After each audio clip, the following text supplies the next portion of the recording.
Today down here, we're in Texas by the way, we have a significantly high humidity rate than we did yesterday. So a guitar's neck is obviously going to change because after all it is just a piece of wood with some metal stuck on it. So what you want to do for that is we'll adjust the truss rod after we get it tuned up to pitch, and then we'll have to retune it after we adjust the truss rod. Again, string tension versus spring tension. So let's go ahead and get the guitar tuned up to pitch. We'll plug it in, turn our amp on.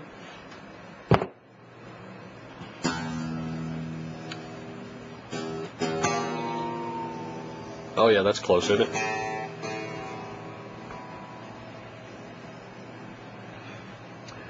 As far as setting the intonation, usually what you're going to find is if you go from a set of 8s to 9s to 9s to 10s, the intonation is going to be so close you're probably talking about 1 cent, maybe 2 cents.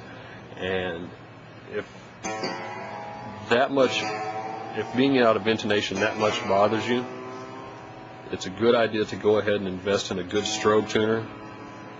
These little TU-12s, these are good for tuning a guitar, but not so good for setting intonation. They're not accurate enough. What we use is a Peterson strobe tuner, model 520. It's like Godzilla coming from the sea, man. It's killer.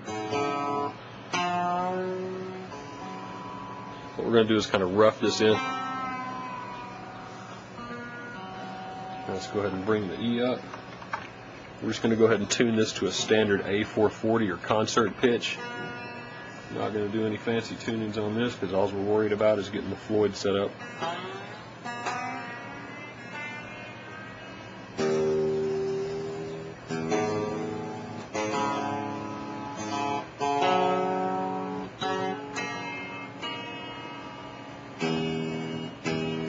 It's pretty close for general purposes right yet.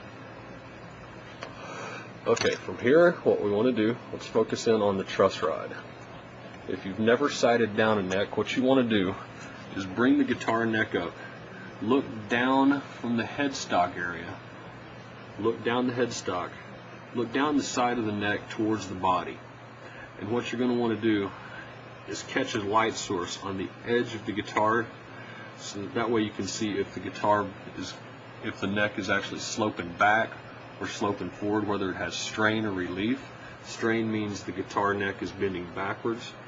Relief means it is leaning forward. The strings are higher off the fretboard. This guitar, if you listen, has too much strain. So what we're going to do is release the tension on the truss rod, just a minute amount. Quarter turn is usually the best way to start. You don't want to go too much. Let's go ahead and take a little bit of tension off.